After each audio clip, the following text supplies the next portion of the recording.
turma te pergunta muito sobre emagrecimento.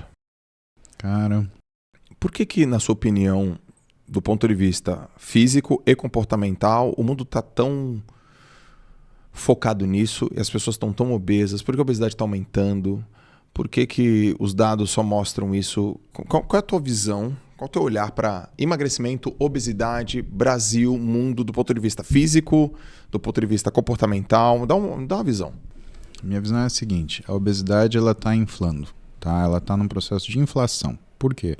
Porque a gente tem menos atividade física, a gente tem mais alimento ultraprocessado, a gente tem mais comer hedônico e a gente tem mais comportamento. Tem mais o quê? Comer hedônico, né? Comer hedônico? É a satisfação que leva à sua alimentação e não necessariamente à sua fome. Eu quero uma coisa que me dê recompensa, não uma coisa que me alimente.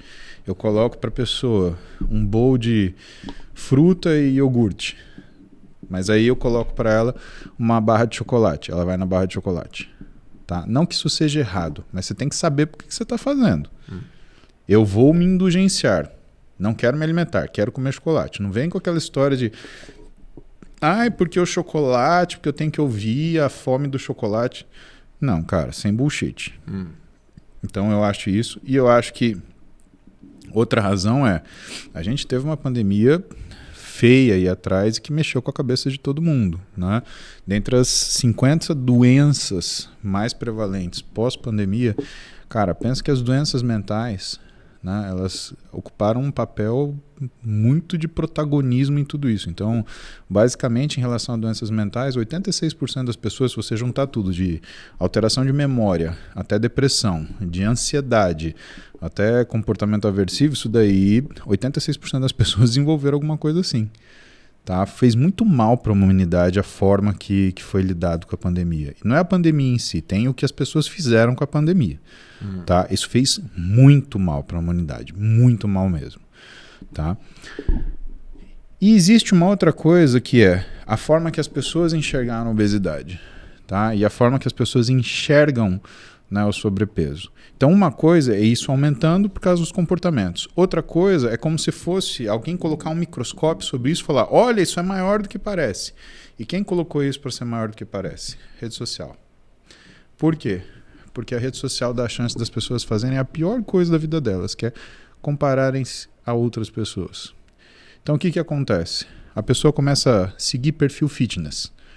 Ela não vai seguir uma pessoa que tem um padrão eutrófico. Ela vai seguir a menina musculosa, o menino musculoso, o menino super rasgado, a menina super rasgada, o sujeito que é competidor, a menina que é competidora. O perfil simétrico, o abdômen simétrico. Exatamente. E aí o que ela faz? Ela passa o dia inteiro olhando a rede social, aquele monte de corpo perfeito, e ela olha no espelho e ela não percebe que ela também é um corpo perfeito, ela só não é um corpo trabalhado. Aí o que ela fala? Tô fora do meu peso.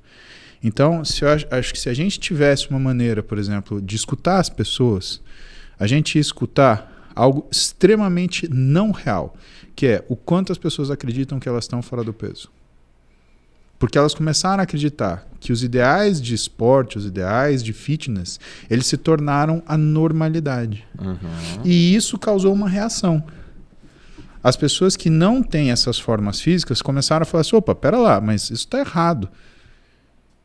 E aí começou esse cabo de guerra entre o pessoal que usa de artifícios não saudáveis para ter físicos extremamente elaborados, e as pessoas que desprezam a falta de saúde que uma síndrome metabólica dentro de um contexto de obesidade causa, estão disputando quem que é mais certo. Joel, veja que em nenhum momento falei corpo perfeito, porque corpo perfeito não existe.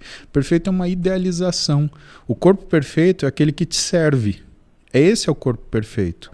O que eu falo para meus pacientes, por exemplo, quando eles aparecem no consultório, porque sendo muito sincero, poucos deles sabem o que eles querem. Eu tenho que colocar eles na frente do espelho, homens e mulheres, e eu tenho que falar para eles, me descreve o seu corpo, por favor. Eles nunca olharam para o corpo deles. A menina olha para o bumbum, ela olha para a coxa, ela olha para a barriga, ela não olha para ela inteira.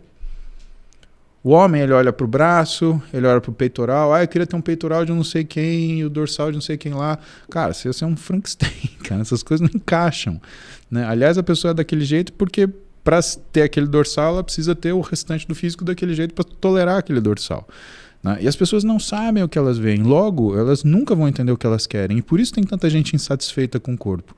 E para piorar isso, caem no que é o erro maior, que é o da rede social, que é comparar-se. A rede social não é um lugar de comparação. Assim como a rede social não é um lugar de busca de aprovação. Se a pessoa está procurando aprovação, o pior lugar que ela tem que buscar isso é na rede social. As pessoas que vão te elogiar, que vão te suportar, é o mínimo. A maioria das pessoas vão te criticar, vão falar das suas escolhas, vão te julgar sem saber absolutamente nada da sua vida. Então, sabe, eu acredito que o mundo ele foi levado para um lado, né, do que foi a questão da mídia, sair da mídia mainstream para a palma da mão das pessoas e ter literalmente um desgoverno. A pessoa não tem critério ela não consegue avaliar se é certo ou se é errado, quem, do que. Cara, para você fazer um bom uso de rede social, você precisa ter um estofo, você precisa ter uma noção, um conhecimento, você precisa ter uma autoconfiança, você precisa ter uma noção de eu, uma noção do outro, você precisa ter uma noção de certo e errado, né? Você tem que ter isso. E, na verdade, a rede social espalhou para todo lugar, cada um fala o que quer, e para piorar o que é a rede social. Porque se a rede social ela fosse uma coisa que, por exemplo, do jeito que você tem o seu RG, do jeito que você tem o seu CPF, se tivesse uma identidade digital, se fosse o seu nominho ali, com o seu enderecinho ali, com o seu telefoninho ali, muito do que são as ofensas que as pessoas fazem, para não dizer na totalidade, não haveriam. Não suja o nome no Serasa, vai sujar seu nome no Serasa Digital, vamos dizer. Exatamente. Ou então coisa simples. Olha, aqui tem uma ofensa. Então tá bom. Ofensa, injúria, Código Penal, 16 anos de cadeia ou não sei o quê. Aí quando você tem uma situação de impunidade, aí você faz uma selva. E as pessoas não estão sabendo lidar com essa selva. E essa selva está engolindo as pessoas naquilo que é a privacidade, naquilo que é a saúde mental delas e, por conseguinte, naquilo que é a capacidade delas de percepção. É o que eu te falei. A pessoa ela tem um físico normal, só que ela se prende tanto nas imagens fitness que ela coloca que ela acha que o físico normal é aquele. Joel, e eu estou te falando isso e as pessoas podem estar assistindo, mas você fala isso, então por que você faz musculação, você tem esse físico treinado? Cara, eu tenho esse físico treinado desde 1992, onde não tinha rede social. Eu tenho 13 anos. 13 anos. Eu tenho esse físico treinado quando eu estava na faculdade e tinha Orkut, né? Você perguntar para todos meus colegas de faculdade, né? Meu apelido era Cintura, né? Porque era o Paulo Cintura da escolinha do professor Raimundo, né? Eu treinava, né? Eu tenho isso muito antes de rede social, então eu tenho isso porque isso faz parte de mim. Agora, o que eu vi que a rede social impulsionou? As pessoas que estão fazendo esse físico, porque ele faz parte do outro. Você pode ter noção de alguma coisa mais perigosa do que isso? Você pautar a sua vida em fazer coisas por causa do outro e não de si. Cara, é complicado, né? O emagrecimento ele vem nisso. Eu pergunto aos meus pacientes, você está querendo emagrecer por quê? O que está fazendo você se sentir mal? A gente tem que ter um físico que sirva para a nossa vida e não uma vida que sirva para o nosso físico. Você não cansa, cara.